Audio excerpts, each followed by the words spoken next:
Hi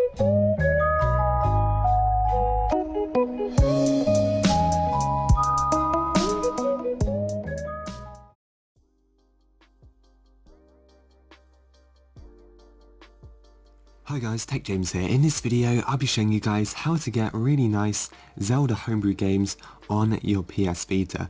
So these aren't just like really bad made Zelda Homebrew games, these are actually really good quality ones with really good settings that you can use. You can enable shaders, make the game look really nice and stuff like that.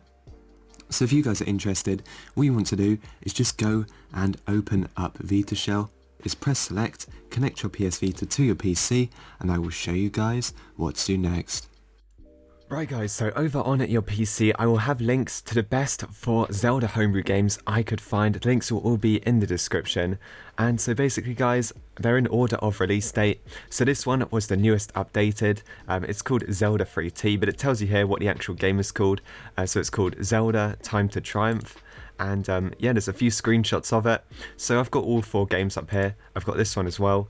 This one is called The Legend of Zelda Return to Hill Lion. I can't pronounce that. And then we've also got Zelda Navi's Quest. And then we've also got Zelda Oni Link Begins. So there's 4 pretty cool games on here. You guys can download all of them. They're all VPK files. I'm just going to download this one here for this video. So all you want to do is scroll down and just click download VPK. And that will begin downloading the VPK to your downloads folder. So they're all quite small files as well. This one's around 30 megabytes, so not too bad considering it's an entire game. Right, so my Zelda Homebrew game has finished downloading. So once it has finished, all you want to do is just go to your downloads folder on your PC. Make sure your PS Vita is connected and displayed right here, and you can just drag and drop the VPK across. So once that has copied across, that is now it for the PC. So I'm going to go back onto my PS Vita and show you guys some gameplay. Okay guys, so now on the PS Vita we can actually install the Homebrew game. So mine is on my UXO, so I'm just going to go onto that, scroll all the way down, and you can find all of the games that you copied across. So here is mine, VPK file, press X again to install it. You will need Unsafe Homebrew enabled in Henkaku settings, but just press X for yes.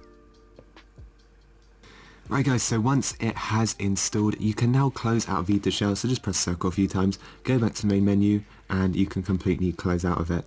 So now we're going to look for that Zelda game on our Homebrew screen. Here it is, Zelda 3T, so just press X on it, and then press X to start.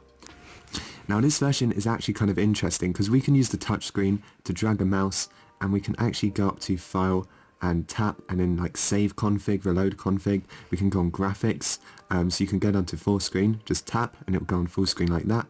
Go up to options, tap, we can hide this bar as well. We can also go into info, so graphics is the most interesting. We can also put shaders on, which is pretty cool, so we can put sharp linear, and that actually looks a lot better. That made it a lot sharper.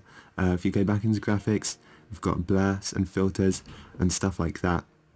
So pretty cool, I actually really like that feature, but here's what the game is like. Pretty simple, it's just like your basic, sort of Zelda game. So you can move using the analog sticks and stuff like that. You can go through doors. So this does have full working sound. I can't show it because I will get a copyright strike for that. Nintendo are very strict on their sounds, and I'm pretty sure the sounds from these are taken from the Zelda SNES version. But yeah, I really like this game. The quality of it is really good. I'd much rather play it than the classic Zelda games, and I really like the way you can use the mouse to access the files and graphics and stuff like that. So that is pretty much it for this video. So if you guys enjoyed, make sure to like and subscribe, and I will see you guys in the next one.